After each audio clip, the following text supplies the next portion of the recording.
ॐ कौसल्या सुप्रजा रामपूर्वा सन्ध्या प्रवर्तते उत्तिष्ठ नरशार्दूल कर्तव्यं दैवमान्धिकम् कौसल्या सुप्रजा रामपूर्वा सन्ध्या प्रवर्तते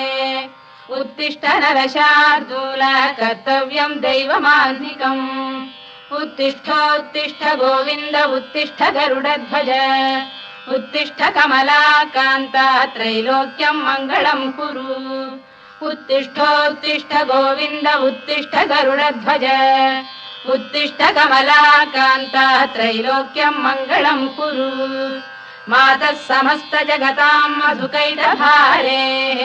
वक्षो विहारिणि मनोहर दिव्यमूर्ते श्रीस्वामिनि श्रुत जनप्रियदानशीले श्रीवेङ्कटेश दयिते तव सुप्रभातम् मातः समस्त जगतां मधुकैटभारे वक्षो विहारिणि मनोहर दिव्यमूर्ते श्रीस्वामिनि श्रुत जनप्रियदानशीले श्रीवेङ्कटेश दयिते तव सुप्रभातम् तव सुप्रभातमरविन्दलोचने भवतु प्रसन्नमुखचन्द्रमण्डले विधिशङ्करेन्द्रवनिताभिरर्चिते वृषशैलनाथ दयिते दयानिधे अत्र्यादिसप्तऋषयः समुपास्य सन्ध्याम् आकाशसिन्धुकमलानि मनोहराणि आदाय पादयुगमर्चयितुम् प्रपन्नाः शेषाद्रिशेखर विभो तव सुप्रभातम् पञ्चाननाब्ज भव षण्मुखवासवाद्याः त्रैविक्रमादिचरितम् विबुधास्तुवन्ति भाषापतिः पठति वासरशुद्धिमारात् शेषाद्रिशेखर विभो तव सुप्रभातम् ईषत्प्रफुल्ल सरसीरुहनारिकेलपूगद्रुमादिसुमनोहर पालिकानाम् आवाति मन्दमनिलः सह दिव्यगन्धैः शेषाद्रिशेखर विभो तव सुप्रभातम् उन्मील्य नेत्रयुगमुत्तम पञ्जरस्थाः पात्रावशिष्ट कदलीफलपायसानि भुक्त्वा सलीलमथकेलिशुकाः पठन्ति शेषाद्रिशेखर विभो तव सुप्रभातम् तन्त्री प्रकर्ष मधुरस्वनया विपञ्च गायत्यनन्दचरितं तव नारदोऽपि भाषा समग्रमसहृत्करचाररम्यम् शेषाद्रिशेखर विभो तव सुप्रभातम् भृङ्गावळी च मकरन्दरसानुविद्ध झङ्कारगीतनिनदैः सह सेवनाय वीर्यात्युपान्त सरसी कमलोदरेभ्यः शेषाद्रिशेखर विभो तव सुप्रभातम् योषा गणेन वरदध्नि विमथ्यमाने घोषालयेषु दधिमन्थन तीव्र घोषाः रोषात् कलिम् विदधते ककुभश्च कुम्भाः शेषाद्रिशेखर विभो तव सुप्रभातम् पद्मेश मित्र शतपत्र गतालिवर्गाः हर्तुम् श्रियम् कुवलयस्य निजाङ्गलक्ष्म्या भेरी निनादमिव बिभ्रति तीव्रनादम् शेषाद्रिशेखर विभो तव सुप्रभातम् श्रीमन्नभीष्टवरदाखिल लोकबन्धो श्री श्रीनिवास जगदेकदयैक सिन्धो श्रीदेवतागृह भुजान्तल दिव्यमूर्ते श्रीवेङ्कटाचलपते तव सुप्रभातम् श्रीमन्नभीष्टवरदाखिल लोकबन्धो श्री श्रीनिवास जगदेकदयैक सिन्धो श्रीदेवतागृह भुजान्तर दिव्यमूर्ते श्रीवेङ्कटाचलपते तव सुप्रभातम् श्रीस्वामि पुष्करिणिकाप्लव निर्मलाङ्गाः श्रेयोर्थिनो हर विरिञ्च सनन्दनाद्याः द्वाये वसन्ति वरवेत्र हतोत्तमाङ्गाः श्रीवेङ्कटाचलपते तव सुप्रभातम् श्रीशेषशैल गरुडाचल वेङ्कटाद्रिनारायणाद्रिवृषभाद्रिविषाद्रिमुख्याम् आख्याम् त्वदीय वसतेरनिशं वदन्ति श्रीवेङ्कटाचलपते तव सुप्रभातम् सेवा परा शिव सुरेश कृशानुधर्म रक्षोऽम्बुनाथ पवमान धनाधिनाथाः बद्धाञ्जलि प्रविलसन् निज शीर्षदेशाः श्रीवेङ्कटाचलपते तव सुप्रभातम् घाटीषु देवि खगराज मृगाधिराज नागाधिराज गजराज हयाधिराजाः स्वस्वाधिकार महिमाधिकमर्थयन्ते श्रीवेङ्कटाचलपते तव सुप्रभातम् सूर्येन्दुभौम बुधवाक्परिकाव्य सौरि स्वर्भानुकेतु दिविषत्परिषत्प्रधानाः त्वद्दासदास चरमावधिदासदासाः श्रीवेङ्कटाचलपते तव सुप्रभातम् त्वत्पादधूलिभरितस्फुरितोत्तमाङ्गाः स्वर्गापवर्गनिरपेक्ष निजान्तरङ्गाः कल्पागमाकलनयाकुलताम् लभन्ते श्रीवेङ्कटाचलपते तव सुप्रभातम् त्वद्गोपुराग्रशिखराणि निरीक्षमाणाः स्वर्गापवर्गपदवीम् परमाम् श्रयन्तः मर्त्या मनुष्य भुवने मतिमाश्रयन्ते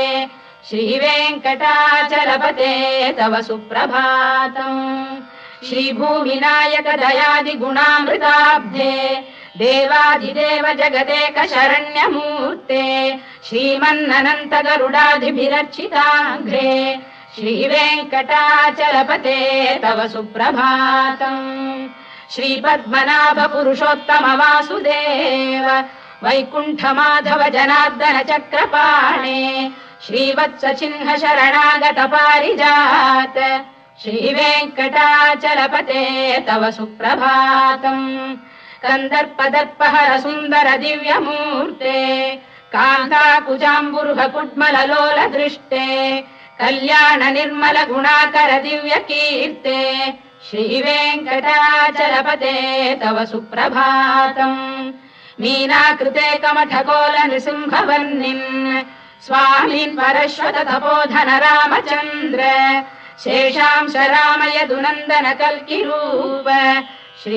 श्रीवेङ्कटाचलपते तव सुप्रभातम्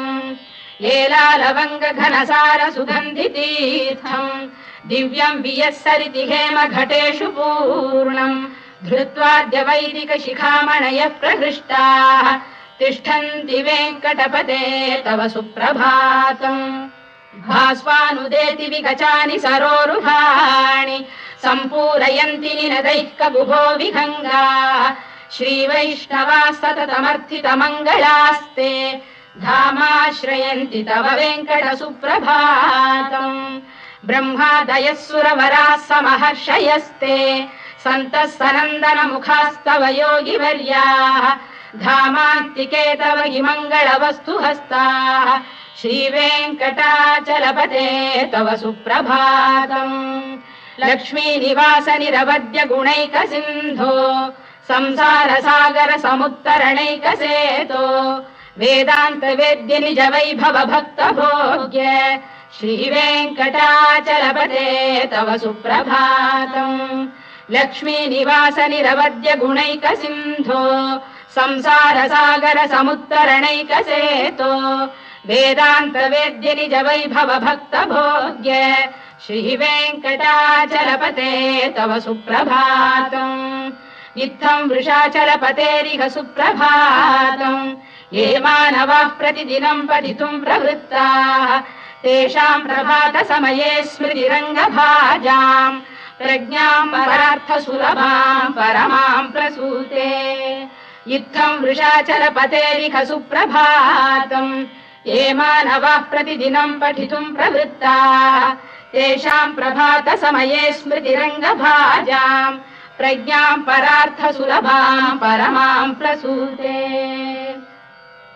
कमलाकुच चूचुक कुङ्कुमतो नियतारुणितातुल नीलतनो कमलायतलोचन लोकपते विजयी भव वेङ्कटशैलपते कमलाकुच चूचुक कुङ्कुमतो नियतारुणितातुल नीलतनो कमलायतलोचन लोकपते विजयी भव वेङ्कटशैलपते सचतुर्मुख षण्मुख पञ्चमुख प्रमुखाखिल दैवत मौलिमणे शरणागतवत्सलसारनिधे परिपालय मां वृषशैलपते अतिवेलतया तव दुर्विषहैरनुवेलकृतैरपराधशतैः हरितं त्वरितं वृषशैलपते परया कृपया परिपाहि हरे अधिवेङ्कटशैलमुदारमतेर्जनताभिमताधिकदानरतात् परदेवतया गदितान्निगमै कमलादयितान्न परं कलये कलवेणुरवावशगोपवधूशरकोटिवृता स्मरकोटिसमात् प्रतिवल्लविकाभिमतात् सुखदात् वसुदेवसुतान्न परं कलये अभिराम गुणाकरदाशरथे जगदेकधनुर्धर धीरमते रघुनायक राम रमेश विभो वरदो भवदेव दया जलधे अवनीतनया कमनीयकरं रजनीकर चारुमुखाम्बुरुहम् रजनीचर राजतमो मिहिरं महनीयमहं रघुराममये सुमुखं सुहृदं सुलभं सुखदं स्वनुजं च सुखायममोघशरम् अपहाय रघुद्वहमन्यमहं न कथञ्चन कञ्चन जातु भजे विना वेङ्कटेशं ननाथो ननाथः सदा वेङ्कटेशं स्मरामि स्मरामि हरे वेङ्कटेश प्रसीद प्रसीद प्रियं वेङ्कटेश प्रयच्छ प्रयच्छ विना वेङ्कटेशं ननाथो ननाथः सदा वेङ्कटेशं स्मरामि स्मरामि हरे वेङ्कटेश प्रसीद प्रसीद प्रियं वेङ्कटेश प्रयच्छ प्रयच्छ अहं दूरतस्ते पदाम्भोजयुग्म प्रणामेच्छयागत्य सेवां करोमि सकृत्सेवया नित्यसेवा फलं त्वं प्रयच्छ प्रयच्छ प्रभो वेङ्कटेश अज्ञानिना मया दोषानशेषान् विहितान् हरे क्षमस्वत्वं शेषशैलशिखामणे अज्ञानिना मया दोषानशेषान् विहितान् हरे क्षमस्वत्वं शेषशैलशिखामणे ईशानां जगतोऽस्य वेङ्कटपतेर्विष्णोः परां प्रेयसीं तद्वक्षस्थलनित्यवासरसिकां तत्क्षान्तिसंवर्धिनीं पद्मालङ्कृतपाणिपल्लवयुगां पद्मासनस्थां श्रियम् वात्सल्यादिगुणोज्ज्वलां भगवतीं वन्दे जगन्मातरम् ईशानां जगतोऽस्य वेङ्कटपतेर्विष्णोः परां प्रेयसीं तद्वक्षस्थलनित्यवासरसिकां तत्क्षान्तिसंवर्धिनीं पद्मालङ्कृतपाणिपल्लवयुगां पद्मासनस्थां श्रियम् वात्सल्यादिगुणोज्ज्वलां भगवतीं वन्दे जगन्मातरम् श्रीमन्कृपाजलनिधे कृत सर्वलोक सर्वज्ञ शक्तनतवत्सल सर्वशेषिन् स्वामिन् सुशील सुलभाश्रुत पारिजात श्रीवेङ्कटेश चरणौ शरणं प्रपद्ये श्रीमन्कृपाजलनिधे कृत सर्वलोक सर्वज्ञ शक्तनतवत्सल सर्वशेषिन् स्वामिन् सुशील सुलभाश्रुत पारिजात श्रीवेङ्कटेश चरणौ शरणं प्रपद्ये आनूपुरार्पित सुजात सुगन्धि पुष्प सौरभ्य सौरभकरौ समसन्निवेशौ सौम्यौ सदानुभवनेऽपि नवानुभाव्यौ श्रीवेङ्कटेश चरणौ शरणं प्रपद्ये सद्यो विकासि समुदित्वर सान्द्र राग सौरभ्य निर्भर सरोरुह साम्यवार्ताम् सम्यक् शुसाहसपदेषु विलेखयन्तौ श्रीवेङ्कटेश चरणौ शरणं प्रपद्ये रेखामयध्वज सुधाकलशातपद्रवज्राङ्कुशाम्बुरुहकल्पकशङ्खचक्रैः भव्यैरलङ्कृततलौ परतत्त्वचिह्नैः श्रीवेङ्कटेश चरणौ शरणं प्रपद्ये ताम्रोदरद्युतिपराजित पद्मरागौ बाह्यैर्महोभिरभिभूत महेन्द्रनीलौ उद्यन्नखांशुभिरुदस्त शशाङ्कभासौ श्रीवेङ्कटेश चरणौ शरणं प्रपद्ये सप्रेम भीति कमलाकर पल्लवाभ्याम् संवाहनेऽपि सपदिक्लममादधानौ कान्थाववाङ्मनस गोचरसौ कुमार्यौ श्रीवेङ्कटेश चरणौ शरणं प्रपद्ये लक्ष्मी महीतदनुरूप निजानुभाव नीलादि दिव्य महिषीकर पल्लवानाम् आरुण्य संक्रमणतः किल सान्द्ररागौ श्रीवेङ्कटेश चरणौ शरणं प्रपद्ये निद्यानमद्भि शिवादि किरीटकोटि प्रत्युक्त दीप्त नवरत्न महप्ररोहैः नीराजना विधिमुदारमुपादधानौ श्रीवेङ्कटेश चरणौ शरणं प्रपद्ये विष्णु पदे परम इत्युदित प्रशंसौ यौ मध्व उत्स इति भोग्यतयाप्युपातौ भूयस्ततेति तव पाणितल प्रतिष्ठौ श्रीवेङ्कटेश चरणौ शरणं प्रपद्ये पार्थाय तत्सदृश सारथिना त्वयैव यौ दर्शितौ स्वचरणौ शरणं व्रजेति भूयोऽपि मह्यमिहतौ करदर्शितौ ते श्रीवेङ्कटेश चरणौ शरणं प्रपद्ये मन्मूर्धिकालियपणे विकटाटवीषु श्रीवेङ्कटाद्रिशिखरे शिरसि श्रुतीनाम् चित्तेऽप्यनन्य मनसां सममाहितौ ते श्रीवेङ्कटेश चरणौ शरणं प्रपद्ये अम्लानघृष्यदवनीतलकीर्ण पुष्पौ श्रीवेङ्कटाद्रिशिखराभरणायमानौ आनन्दिताखिल मनोनयनौ तवैतौ श्रीवेङ्कटेश चरणौ शरणं प्रपद्ये प्रायः प्रपन्न जनता प्रथमावगाह्यौ मातुस्तनाविव शिशोरमृतायमानौ प्राप्तौ परस्पर तुलामतुलान्तरौ ते श्रीवेङ्कटेश चरणौ शरणं प्रपद्ये सत्त्वोत्तरै सतत सेव्य पदाम्बुजेन संसारतारक दयार्द्रदृगञ्चलेन सौम्योपयन्तृमुनिना मम दर्शितौ ते श्रीवेङ्कटेश चरणौ शरणं प्रपद्ये सत्त्वोत्तरै सतत सेव्य पदाम्बुजेन संसारतारक दयार्द्रदृगञ्चलेन सौम्योपयन्तृमुनिना मम दर्शितौ ते श्रीवेङ्कटेश चरणौ शरणं प्रपद्ये श्रीशश्रिया घटिकया त्वदुपाय भावे प्राप्ये त्वयि स्वयमुपेय दया स्फुरन्त्या नित्याश्रिताय निरवद्य गुणाय तुभ्यम् श्यां किङ्करो वृषगिरीश न जातु मह्यम् श्रीशश्रिया घटिकया त्वदुपाय भावे प्राप्ये त्वयि स्वयमुपेय दया स्फुरन्त्या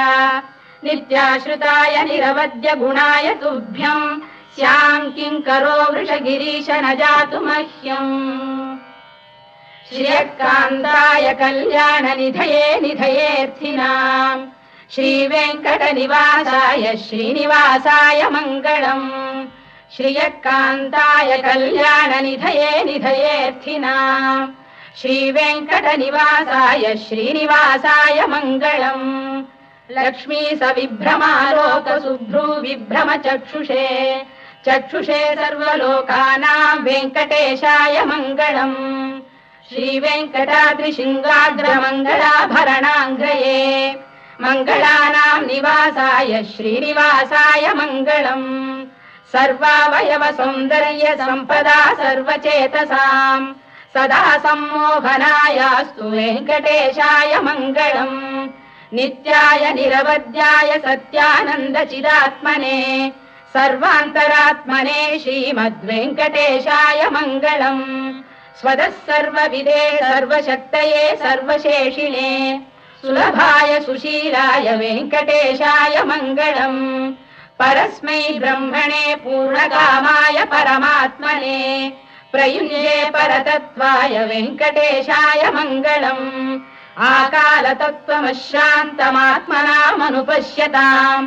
अतृप्त्यमृतरूपाय वेङ्कटेशाय मङ्गलम् प्रायस्वचरणौ पुंसां शरण्यत्वेन पाणिना कृपया दिशते श्रीमद्वेङ्कटेशाय मङ्गलम् दयामृततरङ्गिण्यास्तरङ्गैरिव शीतलैः अभाङ्गैः सिञ्चते विश्वं वेङ्कटेशाय मङ्गलम् श्रद्भूषाम्बरहेतीनां सुषमावकमूर्तये सर्वार्तिशमनायास्तु वेङ्कटेशाय मङ्गलम् श्रीवैकुण्ठविरक्ताय स्वामी पुष्करिणीतटे रमया रममाणाय वेङ्कटेशाय मङ्गलम् श्रीवैकुण्ठविरक्ताय स्वामी पुष्करिणीतटे रमया रममाणाय वेङ्कटेशाय मङ्गलम् श्रीमत्सुन्दरजामातृमुनिमानसवासिने सर्वलोकनिवासाय श्रीनिवासाय मङ्गलम् मङ्गलाशासनपरैर्मदाचार्य पुरोगमैः सर्वैश्च पूर्वैराचार्यैः सत्कृतायास्तु मङ्गलम्।